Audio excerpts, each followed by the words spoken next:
अस्सलाम वालेकुम रहमतुल्लाहि व बरकातहू। आप देख रहे हैं यूट्यूब चैनल सेंट्रल न्यूज़ 11। मैं हूं आपका मेज़बान मुनीर अहमद और प्रोग्राम वही सच कड़वा होता है मुनीर अहमद के साथ। मेरा आज का न्यूज़ व्लॉग है एक बार फिर सिंध बिल्डिंग कंट्रोल अथॉरिटी पर। दुआ करें कि सिंध बिल्डिंग कंट्रोल अथॉरिटी के जो करप्ट अफसरान हैं वो या तो अपनी करप्शन छोड़ दें या वो यहाँ से चले जाएं, उनको दूसरे ईमानदार अफसरान आ जाएं तो हमें रोज़ ये व्लॉग ना करना पड़े। तो बात हो रही थी सिंध बिल्डिंग कंट्रोल अथॉरिटी की। सिंध बिल्डिंग कंट्रोल अथॉरिटी में मैं जो पीछे लगा हूँ डीजी एसबीसीए साहब करोड़ों साहब के साथ, वो मेरा एक ही मुतालबा है और पूरे शहर कराची के लोगों का मुतालबा है कि जितने भी रहायशी घरों में, बंगलों में, प्लाटों पर कमर्शियल तिजारती काम हो रहे हैं उनको ख़त्म कराया जाए। जितने रहायशी घरों पर गोदाम बने हुए हैं, वेयर हाउस बने हुए हैं, उनको ख़त्म कराया जाए। जितने शॉपिंग मॉल, जितने मार्ट और जितने भी प्लाजा हैं, उनके जो गोदाम है, जो वो वायलेशन कर रहे हैं, गोदाम जिस पर्पज़ से उनको अप्रूव किए गए हैं उन अप्रूवल के तहत उनको इस्तेमाल किया जाए। इसके अलावा वहाँ से उनको रिमूव किया जाए। इसके लिए मैंने एक एप्लीकेशन दी थी और तकरीबन 7 जगहों पर दिए और 10 दिन बाद इंशाल्लाह ताला उन तमाम जगहों पे हम रिमाइंडर भी भेजेंगे। वो जो एप्लीकेशन हमने दी थी वो स्क्रॉल हो रही होगी, आप देख रहे होंगे। ये वो एप्लीकेशन है जो हमने मुख्तलिफ डिपार्टमेंट में जमा करा दी है डीजी एसबीसीए के हटाने के मुतालबे पर। और इस इंक्वायरी लेटर नंबर 40/22 सन 2022 और 6 जून जो लेटर जारी हुआ था, जिसमें इन्होंने खुद कहा था तमाम अफसरान को कि मुझे ऐसे मॉल और ऐसे शॉपिंग सेंटरों के हवाले से रिपोर्ट दी जाए, तो इन्होंने लेकिन कुछ किया नहीं। तो हमारा मुतालबा वही है कि इस पर तहकीकात की जाए और तहकीकात की जाए इसाक करोड़ो साहब से भी और तमाम 18 टाउन के अफसरान से भी कि उन्होंने क्या रिपोर्टें दी थी और इसाक करोड़ो साहब ने क्या उस पर एक्शन लिया था।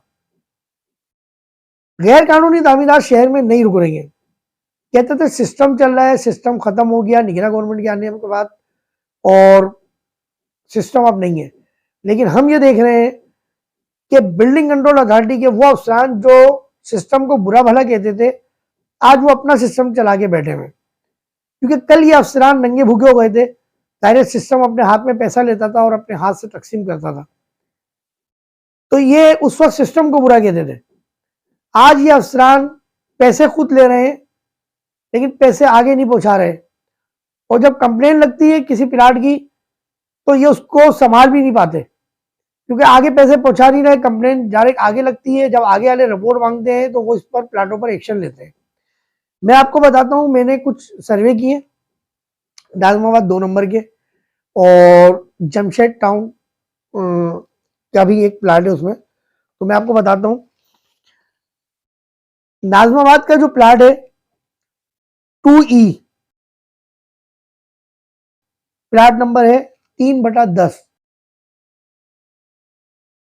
ये डेमोलिश प्लाट था 3/10 2E। जहीर उस्ताद ने कॉस्मेटिक डेमोलिश किया था इसको रिश्वत देके, और डायरेक्टर डिस्ट्रिक्ट सेंट्रल आमिर कमाल जाफरी की मौजूदगी में ये दोबारा जो है तामीर हो गया है। लम्हा लम्हा हमने इसकी कंप्लेन भी की है और अखबार में भी इसकी खबर शाया की है, लेकिन इस पर अभी तक कार्रवाई हुई नहीं है, ना इसकी तामीरात रुकी है। क्या वजह है? इसकी वजह आमिर कमाल जाफरी बता सकते हैं, क्या प्लाट का मालिक है ठेकेदार।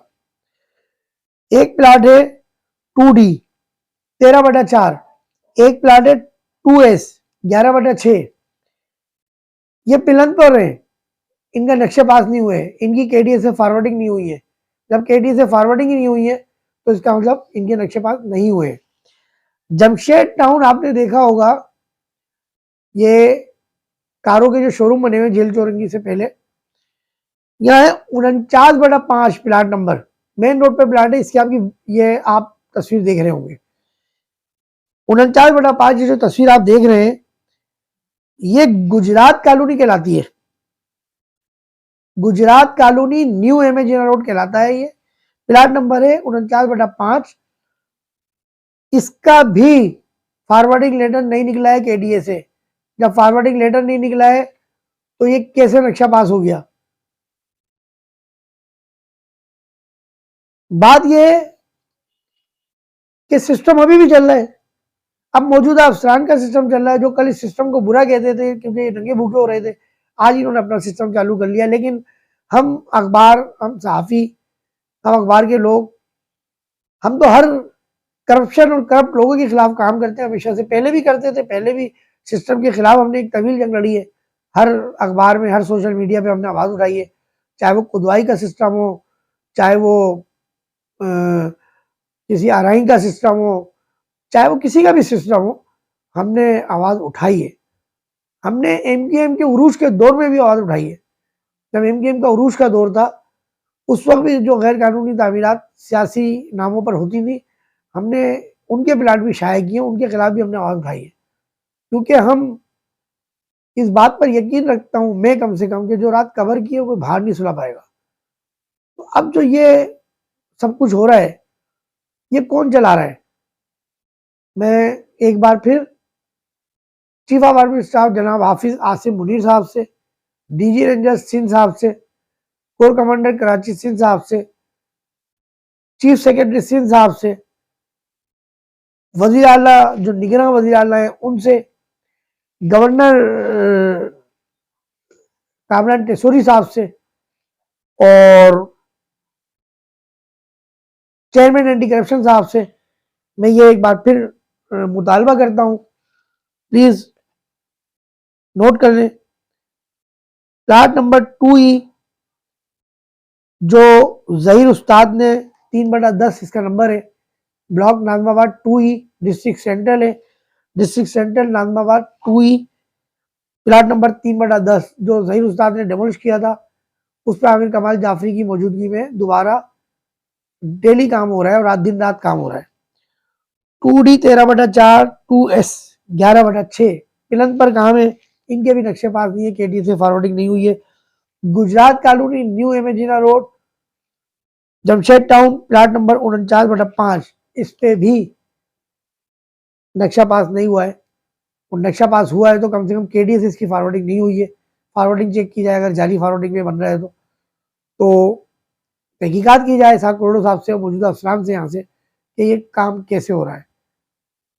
दुआ करते हैं, आप भी दुआ करें कि कराची को अल्लाह ताला कंक्रीट का जंगल बनाने वालों को तबाह बर्बाद कर दे और हम शहरियों के मसाइल जो बुलंद वाला इमारतें बनने के साथ साथ ख़त्म होते जा रहे हैं, ये मसाइल हमारे हल होना शुरू हो जाए। सच कहना होता है कि प्रोग्राम से मेज़बान मुनीर अहमद को कैमरामैन अनस अब्बासी के साथ सेंट्रल 11 से इजाज़त दीजिए। अस्सलाम वालेकुम व रहमतुल्लाहि व बरकातहू।